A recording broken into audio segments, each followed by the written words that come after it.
Chapter 1.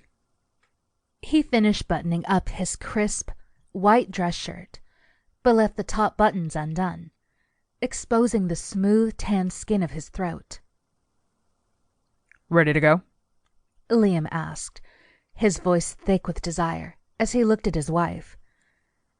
Dressed in a gorgeous full-skirted dress and a pearl string necklace, Josie cut quite a striking figure. They both loved getting dressed for these occasions. Josie gave him a suggestive wink. "Always." As she brushed past him, Josie deliberately squeezed the bulge in his pants. The entranceway was decorated in muted colors. Liam and Josie shrugged off their coats and carefully handed them to one of the supervisors, who carefully transferred them to the closet. "Evening, Chelsea. How are you tonight?" Josie asked.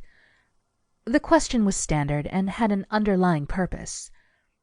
They needed to know if there were any potential troublemakers in the house today. Not everyone played well together. "Good to see you two again." Chelsea glanced through the doorway to her left. "Brandon isn't here tonight. I'm on coffee duty." As she said that, a pair came out from where Chelsea had been motioning. The man was dressed in a beautiful navy blue suit and a crisp white button-up. He was holding the hand of his little, dressed in a yellow dress and holding a penguin stuffy under her arm, nodding as she talked animatedly. He nodded a greeting to Liam and sent a silent signal to Chelsea. The three of them quietly disappeared into an adjoining room, where they could hear cups being prepared.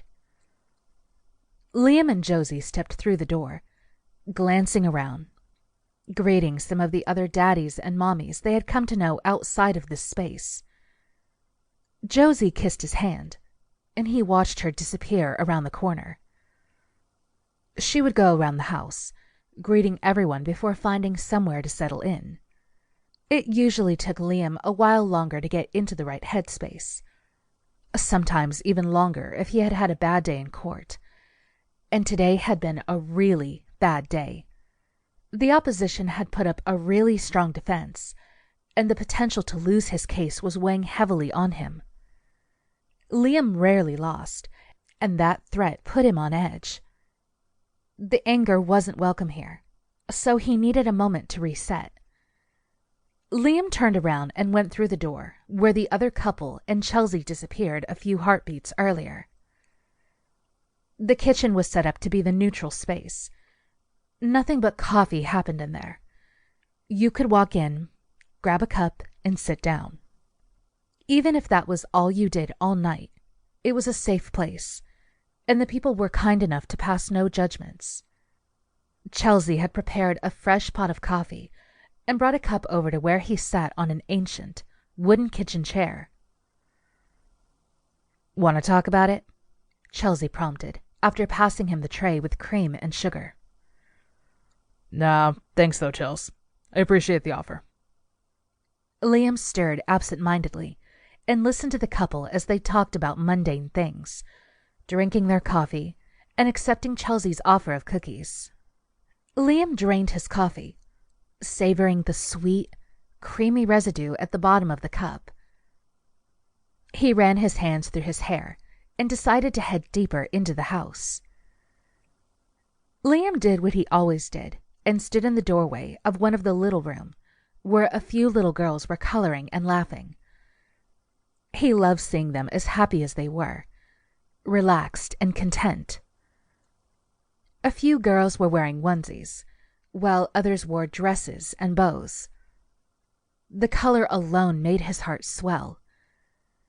When he stepped inside, the girls looked up at him. One little girl, with a large pink scrunchie, holding her long dark hair tied above her head, beamed a smile at him, waving ecstatically. Liam went over and sat down next to her. "Hi, Ella. What are you working on today?" "It's my favorite." Ella held up her picture proudly. The page was full of butterflies, colored with every color imaginable.